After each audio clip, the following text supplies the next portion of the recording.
Hello everybody, Captain Marty Brill here on Monday, May the 18th. Lots of stuff to talk about in today's fishing report, including some of the final standings from the Hatteras Village Offshore Open Billfish Tournament. So don't go anywhere, I will be right back.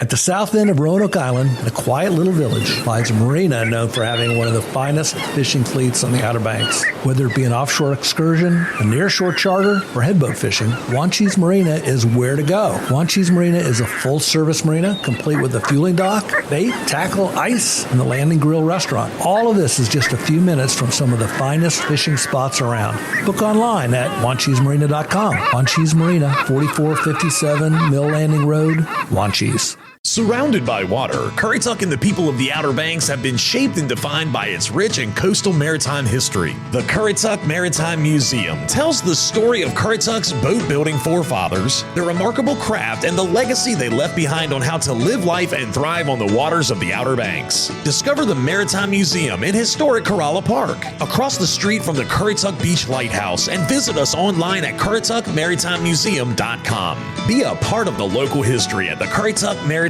Museum.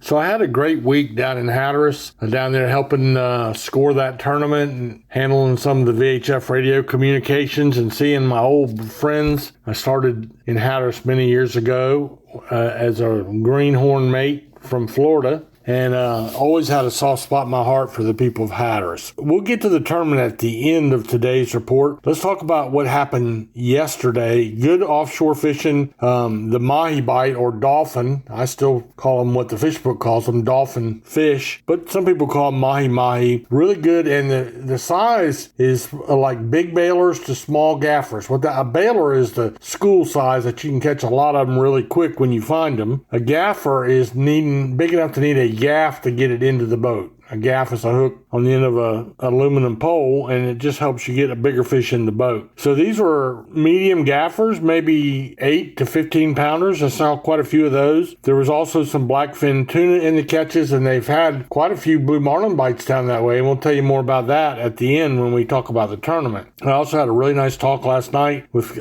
Captain Little Rom Whitaker. Now, his dad is Big Rom Whitaker. We'll talk about him again in a minute as well, but they call Rom Little Rom. But Little Rom has a boat called the Sound Bound. He runs right out of Hatteras Harbor, and he does a lot of backcountry fishing. Great guy, and he was telling me the sheephead bite was really good, and they saw actually schools of sheephead moving north. I didn't even know sheephead moved like that in schools. I thought they always hung tight to a pylon and never went anywhere, but I would be wrong. Also, there was some sight casting to schools of big drum up in the hook, up near Cape Point. That's really cool too when they see the big drum on top, and we'll talk more about those drum when we get to the surf portion of today's report. There was some big bluefish and some Spanish mackerel as well, so it's really, really good inshore and nearshore fishing around Hatteras Inlet. Oregon Inlet's had a nice mix of fish that includes a few more yellowfins in their catches, and depends on your luck. And when you get whammed, if you're trolling 6 or 7 or more baits and the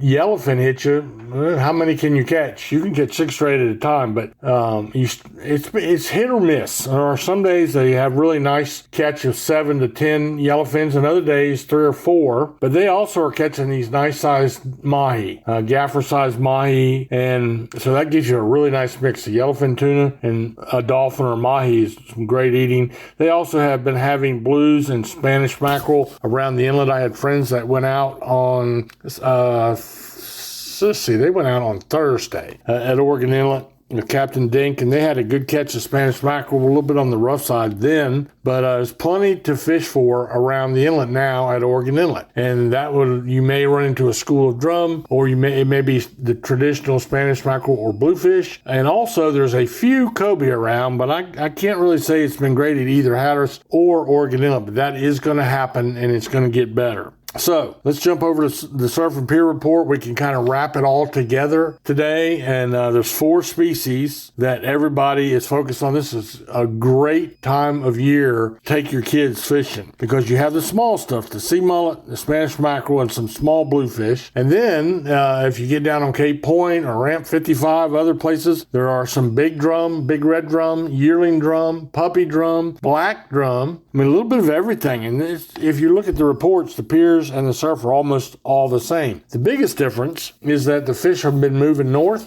and now the north of Oregon Inlet and up to the Virginia state line are all picking up speed. I know, I saw different reports. Gary Oliver always puts a good report together from Fishing Unlimited, and it's bluefish, it's Spanish mackerel, it's sea mullet, and it's not like you're going to go down there and just bail them. You're going to have to work at it a little bit, but the variety is there, and as our temperatures are creeping up and creeping up and creeping up into the 60s, it's going to do nothing but get better. So we'll take a little break at this point and come back and talk about the backcountry, and I'll tell you about a really neat tournament victory at the Hatteras Village Offshore Open. So stay right where you are. I'll be right back. When it comes to general maintenance or major modifications on your diesel vehicle, look no further than Wanchi's Off-Road Diesel Performance in Kill Devil Hills. Master mechanic Ryan Walker developed the plan for having his own auto shop over 20 years ago, and today he owns the premium diesel performance powerhouse of the Outer Banks. To have him and his crew take a look under your hood, give him a call today at 252-715-0025 or find him on social media. Wanchi's Off-Road Diesel Performance, the diesel performance powerhouse of the Outer Banks. I'm not hearing a whole lot about what's going on back in the Sound, and there's a couple reasons that could be. Well, number one, it's more of a covert fishery, but a lot of those same fishermen are down around the inlets. So you could technically put them in the backcountry report. And we've already mentioned there's a lot of good drum fishing around the inlet. The sheephead bite has already been off the hook this year. We got bluefish, we got Spanish mackerel, and